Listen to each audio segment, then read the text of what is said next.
बहुत समय पहले की बात है। एक दिन आधी रात को देवकी ने एक दिव्य बालक को जन्म दिया। वह कोई साधारण बालक नहीं था, वह थे भगवान कृष्ण। जैसे ही कृष्ण का जन्म हुआ, पूरी जेल में एक अद्भुत रोशनी फैल गई। सभी पहरेदार गहरी नींद में सो गए और जेल के दरवाजे अपने आप खुल गए।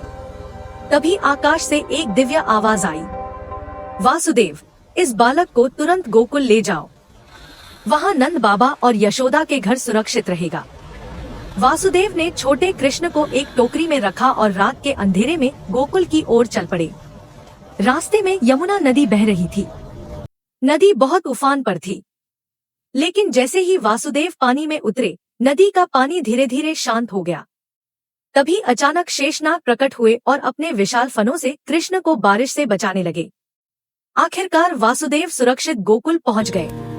वहां उन्होंने कृष्ण को मां यशोदा के पास सुला दिया और इस तरह गोकुल में शुरू हुआ नटखट कृष्ण का बचपन। गोकुल में कृष्ण सभी के प्यारे थे।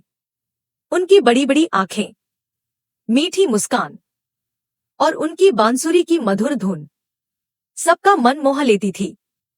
लेकिन कृष्ण बहुत शरारती भी थे। उन्हें सबसे ज्यादा पसंद था माखन।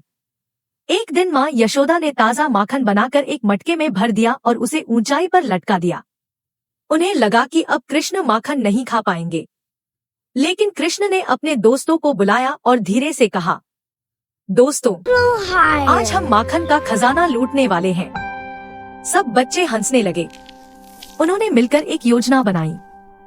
एक बच्चा नीचे खड़ा हुआ, फिर उसके ऊपर दूसरा, फिर तीसरा और सबसे ऊपर चढ़ गए कृष्ण। जैसे ही कृष्ण मटके तक पहुंचे, धड़ाम, मटका टूट गया और सफेद सफेद माखन नीचे गिर पड़ा। सब बच्चे खुशी खुशी माखन खाने लगे। तभी अचानक मां यशोदा वहां आ गईं।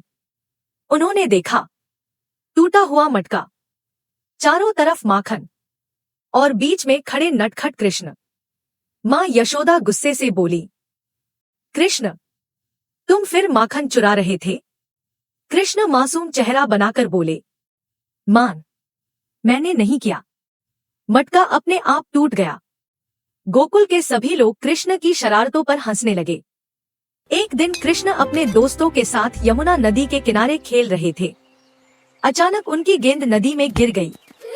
दोस्त डरकर बोले, कृष्ण, वहाँ मत जाओ, उस नदी में भयानक कालिया नाग रहता है।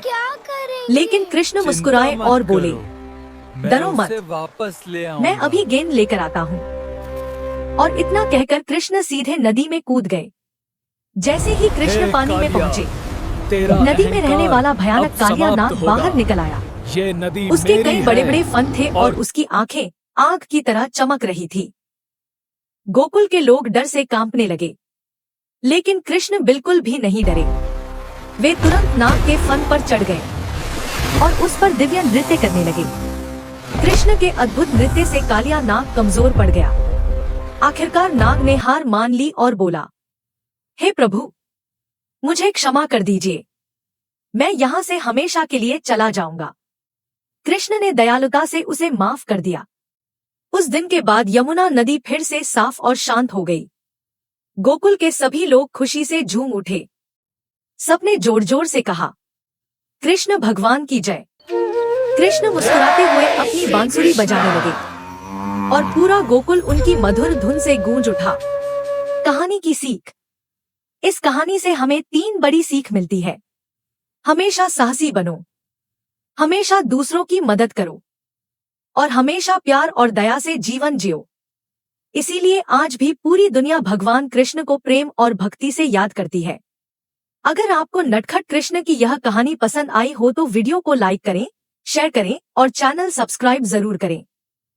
हम आपके लिए ऐसी ही मजेदार और प्रेरणादायक कहानियां लाते रहेंगे।